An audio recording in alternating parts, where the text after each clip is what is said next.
श्री स्वामी समर्थ. आपल्यासोबत आहेत अक्कलकोटचे मालोजी राजे तिसरे राजेसाहेब अक्कलकोट. तर यांना आपण काही प्रश्न विचारणार आहेत.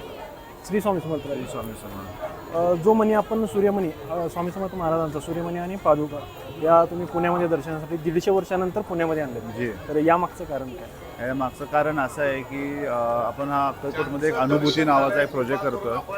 त्या प्रोजेक्ट लोकांपर्यंत पोहोचण्यासाठी आपण सूर्यमणी आणि पादुका बाहेर काढल्या आहेत. माझी अशी इच्छा आहे की जसं पूर्वी स्वामी महाराजांनी जेव्हा समाधी मठ बांधायचा वेळ आलेली तेव्हा त्यांना चाललं असतं तर त्यांनी मालोजी राजेंना किंवा कुठल्याही मोठ्या व्यापाऱ्याला सांगितलं असतं की समाधी मठ बांधून द्या.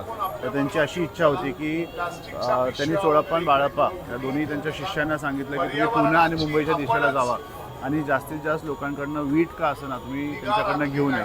तर तीच संकल्पनेने आपण जेव्हा अनुभूती हा प्रोजेक्ट सुरू केला अक्कलकोटमध्ये तर आपल्या राजघराण्यातर्फे आपण 40 एकर जमीन ह्या प्रोजेक्टसाठी दान केली आहे. आणि आज अक्कलकोटमध्ये जे काय काय नाही आहे ते आपण एका प्रोजेक्टमध्ये आणण्याचा प्रयत्न केलेला आहे. तर माझी अशी इच्छा झाली की जर का आपण हा प्रोजेक्ट एवढा मोठा करणार असू तर जसं पूर्वी चोळप्पा बाळप्पांना त्यांना सांगितलेलं की तुम्ही पुण्याच्या दिशेला जावा म्हणून आपण पहिलं पुणे हे स्थळ सिलेक्ट केलं. आणि ज्या प्रकारचा मला पुण्याचा रिस्पॉन्स मिळाला आहे आणि ज्या प्रकारचा भक्तगण आहे पुण्यामध्ये त्यांनी मला खूप आनंद झाला की माझा प्रोजेक्ट खरंच लोकांपर्यंत पोहोचल्याची आज मला फिलिंग येते तशी. यानंतर स्वामी भक्तांसाठी म्हणजे ऑल ओव्हर जगामध्ये स्वामी भक्त आहेत. तर यानंतर हा मणी स्वामी भक्तांसाठी कुठे आपल्याला पाहायला भेटेल दर्शनात? बघू आता ह्याच्यानंतर बहुतेक आम्ही मुंबई प्लॅन करू आणि मुंबईनंतर सगळ्या मला ॲक्च्युली हा ब्रह्मांड नायक आहे महाराजांचं त्यामुळे मला अख्ख्या जगभर फिरवायचं आहे. पण बघूया आता सुरुवात पुण्यापासून केली आहे. इथून पुढं आय थिंक मुंबईला करीन.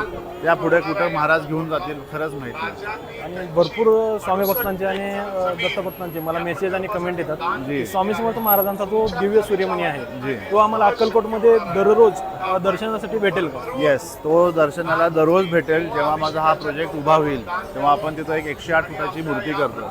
त्या मूर्तीच्या खाली आपण एक ध्यान मंदिर आणि एक पारायणसाठी जागा करतो. तर त्या ध्यान मंदिरामध्ये मी कायमस्वरूपी ही सूर्यमणी वर्षभर लोकांना दर्शनाला ठेवायची आहे माझी आता इच्छा आहे. धन्यवाद. धन्यवाद. श्री स्वामी. श्री स्वामी.